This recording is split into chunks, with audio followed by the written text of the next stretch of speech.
मैं डॉक्टर प्रभास गोराई, सहायक प्राध्यापक हिंदी विभाग, सिंहभूम महाविद्यालय चांडिल, कोल्हान विश्वविद्यालय चाईबासा, झारखंड में कार्यरत हूँ।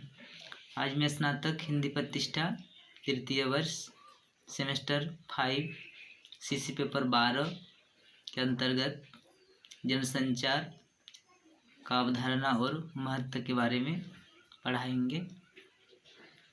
जनसंचार क्या है?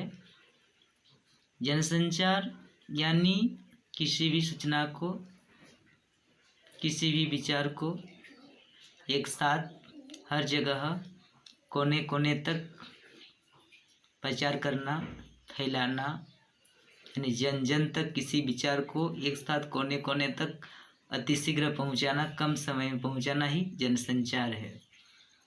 तो जनसंचार का विकास कब से हुआ? तो जनसंचार जब से मनुष्य जन्म लिया है, जब से मनुष्य का उत्पत्ति हुआ है, तब से जनसंचार जुड़ा हुआ है, लगा हुआ है। जनसंचार के बिना जीना मुश्किल है।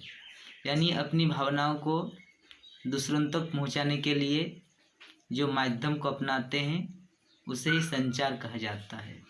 लेकिन जनसंचार का मतलब होता है जन जन तक, प्रत्येक जनता तक, हर कोने कोने तक कम समय में पहुंचाना ही जनसंचार है।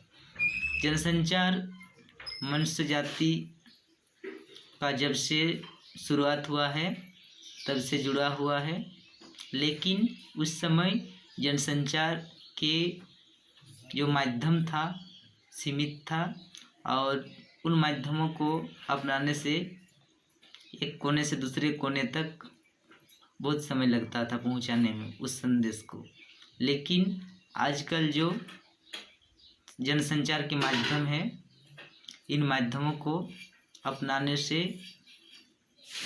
तुरंत अतिशीघ्र देश के कोने कोने तक हम लोग उस संदेश को पहुंचा सकते हैं। जैसे पहले 3 माध्यम को अपनाया जाता था। क्या क्या? एक था प्रिंट माध्यम यानी मुद्रित माध्यम, दूसरा श्रव्य माध्यम और तीसरा दृश्य श्रव्य माध्यम। यानी सर्वप्रथम ये जो विकास हुआ था प्रिंट यानी समाचार पत्र, जैसे कि सर्वप्रथम 1826 ईस्वी में एक पत्रिका निकला था कलकत्ता से, जिसे प्रथम पत्रिका के रूप में देखा जाता है, जिसे उदंत मार्तंड के नाम से जाना जाता है। इस पत्रिका के माध्यम से सर्वप्रथम जनसंचार हुआ करता था। फिर धीरे धीरे और भी बहुत सारी पत्रिकाओं का प्रकाशन हुआ।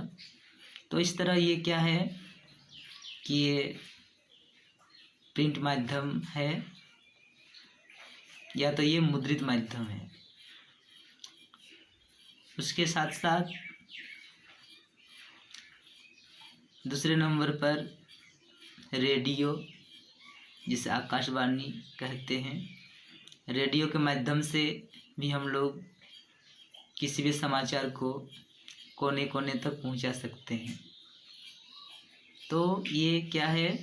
श्रव्य माध्यम है। इसे हम लोग सुन सकते हैं, देख नहीं सकते। फिर टेलीविज़न यानी दूरदर्शन टीवी का आविष्कार हुआ और उसके ज़रिए हम लोग किसी भी सूचना को सुन भी सकते हैं और साथ ही साथ देख भी सकते हैं। यह सबसे अच्छा साधन है जिसे लोग तत्काल समझते हैं और सबसे अधिक ध्यान आकर्षित करता है।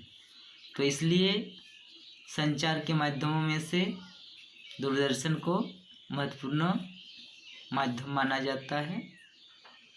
तो इस तरह जनसंचार का अवधारणा है और जनसंचार के बिना हम लोग जीवन में ज्ञान, सुख, शांति, लेन देन, आदान प्रदान,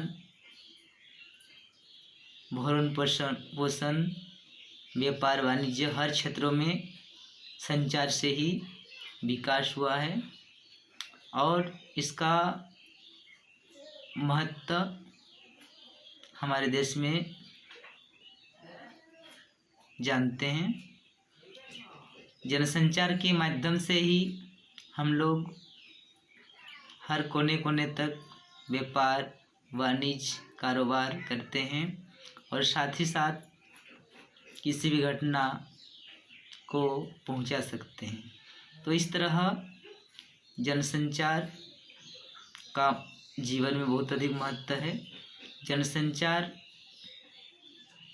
के जो माध्यम हैं इनमें से 3 माध्यम प्रमुख है, जैसे कि जो पत्र पत्रिका के माध्यम से हम लोग कुछ भी प्रकाशन करते हैं, छपवाते हैं, कुछ भी न्यूज़ देते हैं प्रिंट मीडिया से। उसके बाद फिर हम लोग रेडियो के माध्यम से भी किसी भी सूचना को प्रसारण करते हैं और जैसे कि तीसरा में हो गया, जैसे कि कंप्यूटर के माध्यम से, इंटरनेट के माध्यम से, ये सब हम लोग करते हैं। यानी एक होता है प्रिंट माध्यम, दूसरा यानी मुद्रित माध्यम, दूसरा श्रव्य माध्यम, तीसरा दृश्य श्रव्य माध्यम और एक माध्यम अभी देखा जाता है जैसे कि इंटरनेट, व्हाट्सएप, मोबाइल के ज़रिए, फेसबुक के ज़रिए भी हम लोग प्रचार प्रसार कर सकते हैं, जिसे इलेक्ट्रॉनिक माध्यम के नाम से भी हम लोग जानते हैं। तो इस तरह क्या है, इसमें अलग अलग महत्व दिया है। धन्यवाद।